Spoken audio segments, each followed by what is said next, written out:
Being very entitled and controlling, narcissists have no difficulty stepping all over your personal boundaries. So that's why I put together an extensive video class called This Is Me. It has 25 videos, written documents, guided questions. I'm going to teach you how to have healthy boundaries. There's a link below, and I hope you'll find it to be quite therapeutic.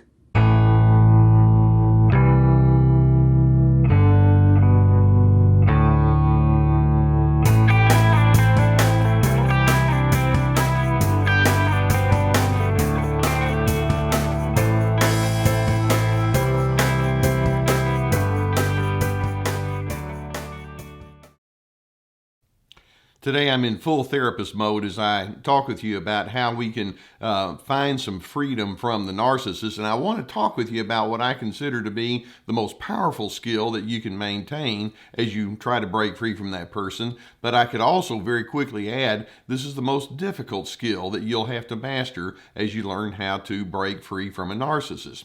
Now, through the years in my counseling office and then in other venues, I've heard from so many individuals who will say that they're weary, they're worn out, they're just completely baffled and confused by that narcissist who persists in what seems to be glaringly, obviously wrong ways of interacting with you. It's like, why do they keep doing this? And why do I have to keep trying to maneuver through all of the garbage they throw in front of me?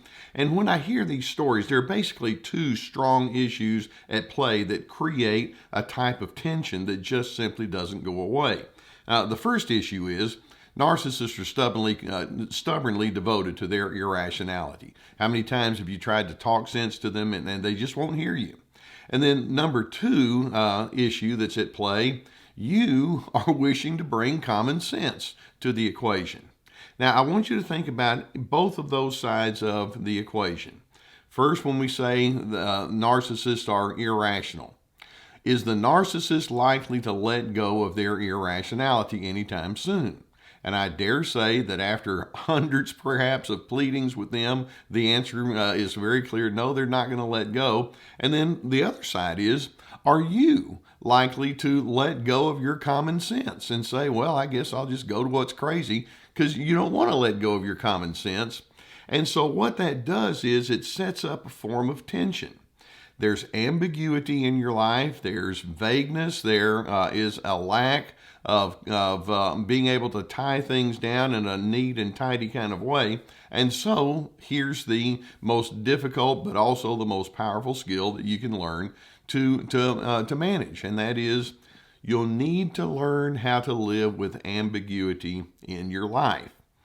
In other words, there's a limit to hard logic. You want to apply hard logic, and sometimes that logic and truth and reasonableness simply doesn't work, or it doesn't fit with the circumstance in front of you. In other words, there are sometimes not clean solutions to the problem with the narcissist. Now, when I tell people that in the therapy office or when I talk with them, I'm going to get a lot of protest. And they'll say, I've heard some stories and I don't disagree with them. It's like, yeah, but my children are involved. The narcissist is alienating my kids from me, or the narcissist is training my kids to be very inappropriate. Or it may be that you might say, well, we have a new family member that's married into the family and they're creating havoc and they're ruining so many different kind of events. Or my boss is impossible, or my sister, or my daughter-in-law, or my ex-best friend. These are the people we're dealing with, and I don't want to have to just say that I'm just going to have to just let it be. And yet, there it is. You have that tension. They're stubbornly devoted, and you want to have common sense, and those two elements are not necessarily going to line up. Now, one of the things that we're going to say is that your life is going to be very ineffective as long as you insist that you'll be at peace if and only if you get your way, or if and only if that narcissist will change. Because you see, ambiguity exists.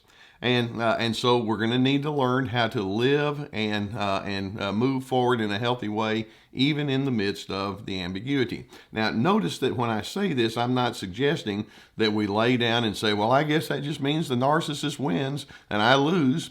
What I am going to say, though, is they are what they are, and we need to figure out how you can find your strength from the inside out, with or without their coordination, and with some of the negative repercussions that come along with all that entails. Now, I want to go through some truths that we're going to acknowledge that more or less says I need to figure out how not to let that narcissist be in charge of me. I refuse to hand over the controls of my life to them. And there are going to be some truths that you're going to have to come to terms with. Now, the first truth that we're going to hold on to is you're limited. You're limited in your ability to force change. Now, we can take that and apply it to all sorts of scenarios. Let's take some broad things. How many of you are frustrated with politics these days? Do you have the ability to change all of the political system? No, you're limited. And there are just going to be some people that are going to be in leadership positions you don't like, and yet you can't make it go away. Or bringing it down on a different kind of level, you're also limited in being able to change your mother-in-law, or you're limited in being able to change your children who have grown up and turned into a real major disappointment and have become adversarial. You're limited in your ability to change your boss. You're limited in your ability to change that despicable ex of yours. I mean, you simply don't have the ability to force them to be any different than what they are. It's simply true. Narcissists cannot and they will not take their marching orders from you. That's a truth. It's not a pleasant truth, but there it is. There's a second truth that I'm hoping you can hold on to, and that is when you imply imperative thinking, it doesn't work. Now, what do I mean by imperative thinking? Imperative thinking is when you think in terms of commands. They must do this, or you should do that, or your obligation is this, or we have to have it this way.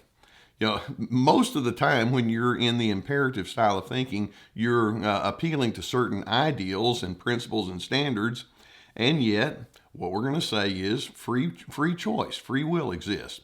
Narcissists have a free will. You don't like what they do with their free will, and yet they're free to make bad choices, and many, many times they do. The more you say, but I've got to have this, and it shouldn't be this way, the more you're setting yourself up for internal chaos. Imperative thinking simply doesn't work. Now, another truth that you'll have to hold on to, or you get to hold on to, is you want to resist the temptation to park on judgmental thinking simply keeps you in turmoil. As you watch that narcissist and you see how inappropriate they are, you can start pronouncing judgments. They're just a bunch of idiots, and they're not coming to terms with their own deep history of problems. And you're probably right when you pronounce those judgments. You can say these are troubled individuals, which is probably true. But you'll notice that the more you camp out on that, it takes you away from your capacity to focus on the one person that you can do something with, and it's simply not that narcissist. Your judgment doesn't produce change, and it takes you down the path towards bitterness. Now, another truth for you to hold on to, and that is there are many traps involved in codependent living. Now, when I say codependent, I'm talking about being that chronic reactor. The narcissist says this and you react to that. And then they do this and you play off of that. And they play off of you, and you're so busy bouncing off of one another in unhealthy patterns. Your mood, your behaviors is contingent upon what that other person does. As long as you're tied in a codependent fashion towards the narcissist, you're not free. And they're going to just bounce you all over the place. And then another truth, and that is ultimately what you have is your today. It may be that you have some big circumstances that are not pleasant. It may be that you have some scenarios in your life that are simply not going to change. But today is what you have to deal with. Or sometimes I would tell my patients, if it's 11 o'clock, focus on what you're going to do between 11 o'clock and noon, and be asking yourself, what does it mean for me to be a productive person in that period of time? What characteristics, what priorities am I going to emphasize during that period of time? And then, in addition, another truth we're going to say is binary thinking is tormenting. when you have this all or nothing. I'm either going to be happy or I'm going to be miserable. I'm going to have harmony or I'm going to have complete discord. What that's going to do, it's going to lead to your ruin. There's plenty of in between that you can still live into. So you see that when I say this is a powerful skill to learn how to live inside your ambiguity, what I'm saying is life is itself ambiguous, but it's also one of the most difficult because it involves accepting certain truths that are frankly not very pleasant. Now, if you're really the philosophical type, you can go way deep into a rabbit hole by saying, well, why does this evil even exist? Is this life just full of one cruel joke after another? And those are questions for another day. And I actually like zeroing in on those kind of questions. Is evil going to win? What I do know is this: love is real. Kindness still matters. There are still good people in this world. Despite a narcissist's complaints, despite their intransigence, you still can anchor in your decency. You and I are going to have disappointments, but that is not what has to define us. And you can be assertive. You can take initiatives, even if they don't give you perfect results. You can still move in the direction that makes sense to you. So we have that tension. The narcissist is stubbornly committed to their irrationality. You want to bring common sense to the equation. And what we're going to say is there's that in-between space, the space of vagueness and ambiguity that you're going to need to learn to live into. As you can have your moments of peace. You can have your moments of gratification. And I'm hoping those moments turn into to larger and larger segments of time where you can decide, I'm going to have a good life despite what the narcissist has brought into my direction. It's hard, but it's doable. Now, I hope videos such as this give you some good food for thought. If you've not already hit that subscribe button, I would encourage you to do so, and we're going to keep more videos coming toward you. I know that things like what I'm talking about are not easy to come to terms with. If you have a need for therapy, I would strongly encourage you to go into that space. I'm retired now, but obviously I believe in therapy. I've been sponsored for years by the people at BetterHelp.com. It's an online therapy resource. There's a link below that you can go into and fill out a couple of questions. I've had plenty of people say thank you for sending me towards them, and I hope that you're able to find someone that would match well with you. Please get the therapy that you would so richly be able to use and deserve. In addition, I have courses, and they're very extensive. They take a lot of effort and work. I put a lot of work into them, but they're like signing up for an online class, and it's a long-term kind of commitment that you make to yourself. Each course has 25 videos or more, and guided written documentation, guided videos. Ready, Set, Connect is the one about making good connections. This Is Me is about having good boundaries, free to be, finding yourself despite the controllers. And then on a different note, we have webinars that are of a different nature. They're 90-minute presentations on various topics. It's all on our website, in addition to access to my podcast, many articles, my books, plenty of resources. Ambiguity exists. And it's not going to go away, and so you can try to hold on to your ideals and say, well, I'm not going to be okay until everything gets to be the way I want it to be. Or you can learn to live inside that ambiguity and know that still there's goodness and there's assertion that you can have in your life, and I'm hoping you'll take that path. And as you do, there actually is peace waiting for you. I so hope that you can get your mind geared and ready to go in the direction for you to be able to experience your peace.